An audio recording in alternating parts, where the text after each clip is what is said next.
నమస్తే. నేను మీ హరిత. ఒక మనిషి స్ట్రాంగ్‌గా, దృఢంగా ఉండాలంటే ఎముకలు పటిష్టంగా ఉండాలి. ఎముకల్లో పటిష్టం కోల్పోతే ఎలాంటి జబ్బులొస్తాయి? ఎముకల్లో పటిష్టత కోసం ఎలాంటి ఆహారం తీసుకోవాలి?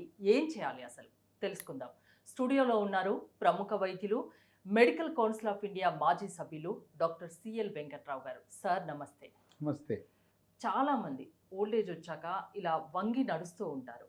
మనకు పట్నంలో, సిటీలో ఇలా కనిపించరు. వంగి నడిచే వాళ్ళు చాలా అరుదుగా కనిపిస్తారు. ఎందుకు గ్రామీణ ప్రాంతాల్లో అలా ఉంటారు? ఈ వంగి నడిచే వాళ్ళు మహిళలు ఎక్కువుంటారు. హ్మ్. పురుషులు తక్కువ. దీనికి కారణం ఒకటి 45 సంవత్సరాల తర్వాత ముట్లు ఆగిపోయిన తర్వాత హ్మ్. గర్భసంచి పక్కన ఉండే అండకోశం నుంచి స్త్రీ హార్మోన్ల ఉత్పత్తి తగ్గిపోతుంది. Menopause stage. మెనోపాజ్ అంటారు. హ్మ్. ఆ స్త్రీ హార్మోన్ల ఉత్పత్తి తగ్గటం వల్ల ఎముక పెళుసుదనం వచ్చేస్తుంది. దాంతోపాటు పౌష్టికాహారం తినక కారణం వల్ల ఎముక మెత్తబడిపోతుంది. మెత్తబడిపోయి గూనొచ్చి వంగిపోతారు. ఇంకోటి ఏంటంటే 70 ఏళ్ళ వయసులో స్త్రీలు పురుషులు కొంతమంది నడుస్తూ నడుస్తూ ఉండగానే కింద పడిపోతారు. హ్మ్. కింద పడుతుంటే ఎముక ఇరిగిపోతుంది. వీళ్ళు ఏమనుకుంటారంటే నేను జారాను కనుక దెబ్బ తగిలి ఇరిగింది అనుకుంటారు. అవును. కాదు. హ్మ్. అదేంటంటే ఎముక పెళుసుదనం వల్ల ఆ తుంటి ఎముక బాగా వీక్ అయిపోయి బలహీన పడిపోయి దాని అందరికి అది ఇరిగిపోతుంది. అది ఇరిగటం వల్ల కింద పడి ఉంటారు. ఇది స్త్రీలకు పురుషులకు కూడా జరుగుతుంటుంది. కనుక కాల్షియం అనేది ఎముక, దంతాలు, అట్లాగే పిల్లల ఎదుగుదల వీటన్నిటిపై ప్రభావం చూపుతుంది. పురుషులకేమో పురుష హార్మోన్ల ఉత్పత్తి కూడా తగ్గుతుంది. తద్వారా ఎముక బలహీనత. పిల్లలు తల్లిదండ్రి పొడుగుంటారు. ఈ అమ్మాయి కుర్రోడు మాత్రం పొట్టిగా ఉంటారు. హ్మ్. ఏంటి మా వంశంలో ఇట్లాంటి పొట్టివాళ్ళు ఎవరు లేరు, ఏంటి వీళ్ళు పెరగట్లేదంటే కాల్షియం అనేది ఎముక పెరుగుదలకు ఉపయోగపడుతుంది. అట్లాగే ఏదైనా కారణం వల్ల ఏ ప్రమాదం అయినప్పుడు ఎముక ఇరుగుతుంది. ఎముక ఇరిగితే ప్లేట్ వేస్తారు, రాడ్ వేస్తారు. వేసినా కాల్షియం లోపిస్తే అది కట్టుకోదు. హ్మ్. ఎముక త్వరగా ప్లేట్ వేసినా రాడ్ వేసినా తొందరగా అది మానాలంటే కాల్షియం చాలా కీలకం. అంటే ఎలాంటి ఆహారం తినాలి కాల్షియం ఇప్పుడు కోసం? ఆకుకూరలు ఉన్నాయి. హ్మ్. ప్రతిరోజు ఆకుకూరలు తినండి. ఏ రోజు వదిలిపెట్టకుండా పప్పు, ఆకుకూర, పాలకూర, తోటకూర, బచ్చల కూర, గోంగూర, ఏ ఆకుకూర. ఇంకోటి చెప్పనా, మునగాకు. హ్మ్. తెలవదు అసలు చాలామంది. మునగాకు కూర వండుకుంటే మునగాకు బ్రహ్మాండంగా పనిచేస్తుంది. హ్మ్. దాంట్లో కాల్షియం ఉంటుంది. తర్వాత మోకాళ్ళ నొప్పులు ఉన్నవాళ్ళు, నడుము నొప్పులు ఉన్నవాళ్ళు మునగాకు కూర వండుకున్న ఆకుకూరల్లో అమితమైన కాల్షియం ఉంటుంది. ప్రతిరోజు విధిగా పప్పులో ప్రోటీన్ ఉంటుంది, దీంట్లో కాల్షియం ఉంటుంది. పప్పు, ఆకుకూర తింటే మీకు బ్రహ్మాండం. ఇక కాల్షియం అనేది లోపం ఉంటుంది. హ్మ్. దీంతోపాటు పాలు రోజుకు 2 లీటర్లు, రోజుకు 2 కోడిగుడ్లు తినండి. అసలు డాక్టర్ అవసరంలో, హాస్పిటల్ అవసరంలో, రోగాలే రావు. ఇక రాగి, పొద్దున్నే ఒక రాగి జావ, ఒక కప్పు, సాయంత్రం ఒక రాగి జావ. రాగి జావ తాగితే మోకాళ్ళ నొప్పులు రావు, నడుము నొప్పి రాదు, చక్కగా ఆరోగ్యంగా ఉంటారు. హ్మ్. పడ్డా కూడా ఎముక ఎరగదు. మీ ఎముకలు ఉక్కులాగా తయారవుతాయి.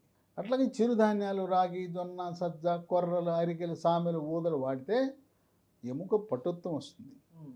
ఇక మాంసాహారులు అయితే చేపలు. హ్మ్. తర్వాత మనం మాంసాహారం తిన్నా, శాకాహారం తిన్నా ఎవరు కూడా ఫ్రైలు, రోస్టులు తినద్దు. పులుసు రూపాన, కర్రీ రూపాన తీసుకోవాలి. ఆ రోస్టులు, ఫ్రైల వల్లనే మనకు అనారోగ్యం వస్తుంది. కాల్షియం లోపిస్తే హ్మ్. ఈ అరిచేతులు, అరికాళ్ళు మంటలు, కాళ్ళు పిక్కలు పట్టేయటం, తిమ్మిర్లు రావటం, ఇవన్నీ కూడా కాల్షియం లోపం వల్ల జరుగుతూ ఉంటాయి. లీ ఫార్మ్ అనే కంపెనీ వారు హ్మ్. ప్రకృతిలో లభించే కాల్షియంతో హ్మ్. కెమికల్ ఒక ఫ్రీ ఇది. కెమికల్ ఫ్రీ బోన్ రిడ్జ్ అనే ఒక ట్యాబ్లెట్ని తయారు చేశారు. దీంట్లో ప్రకృతి పరంగా లభించే కాల్షియంతో పాటు magnesium, vitamin D, vitamin K కూడా ఉంటాయి. దీన్ని రోజు మధ్యాహ్నం పూట ఒకటి వేసుకుంటే ఒక 3 నెలలు హ్మ్. బ్రహ్మాండంగా ఉంటుంది.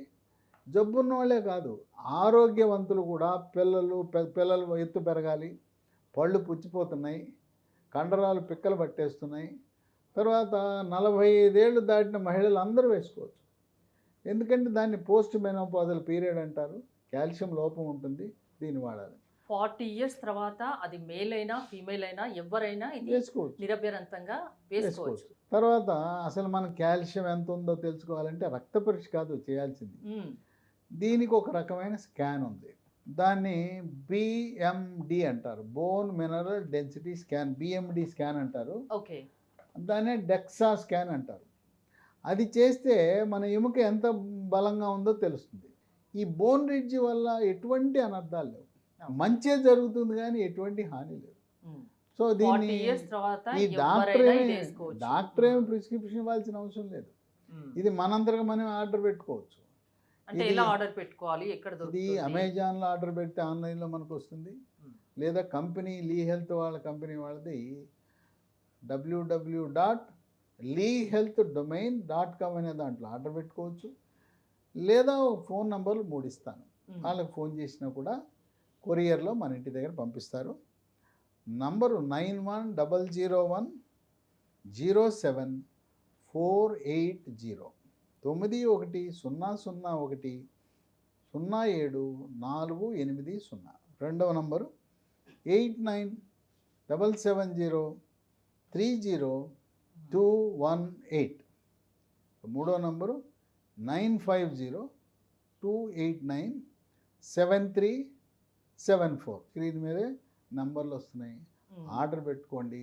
కనుక ఎముక పెళుసుదనం వచ్చేదాకా, బలహీనపడేదాకా ఆగి, ఎముక ఇరిగిన తర్వాత, చేతులు కాలిన తర్వాత ఆకులు పట్టుకునే కంటే ముందుగానే మీరు హాస్పిటల్కి వెళ్ళి మాస్టర్ హెల్త్ చెకప్ చేయించుకొని మీ ఎముక దృఢత్వం ఎలా ఉందో తెలుసుకోండి.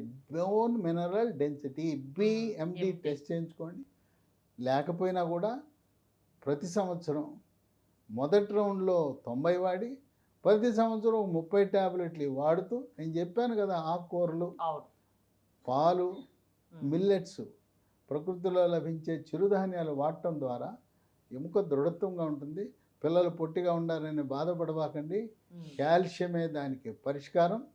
కాల్షియం అనేది శరీరంలో పలు అవయవాల పనితీరుని ప్రభావితం చేస్తుందని గమనించాలి. కాల్షియం లోపం ఉంటే నడుము నొప్పి వస్తుంది. కాల్షియం లోపం ఉంటే మోకాళ్ళ నొప్పులు వస్తాయి. ఇన్ని రకాల అనర్థాలకు కారణమైన కాల్షియంని మనము జాగ్రత్తగా మనం సహజ సిద్ధంగా పొందే రూపంలో ప్రయత్నిస్తూ ఈ బోన్ రిడ్జ్ని కూడా చాక్లెట్ తిన్నట్టు దీన్ని కూడా వాడుకుంటే చాలా సురక్షితంగా ఉంటారు, హెల్తీగా, హ్యాపీగా, ఎముకలు విరగకుండా, ఆనందంగా, నొప్పులు లేకుండా, పిక్కల నొప్పులు లేకుండా జీవితాన్ని గడపచ్చు. థ్యాంక్ యూ డాక్టర్ గారు. Thanks for coming. More details కోసం స్క్రీన్ పైన స్క్రోల్ అవుతున్న నెంబర్స్కి కాల్ చేసి కాంటాక్ట్ అవ్వండి. చూస్తూనే ఉండండి సుమన్ టీవీ.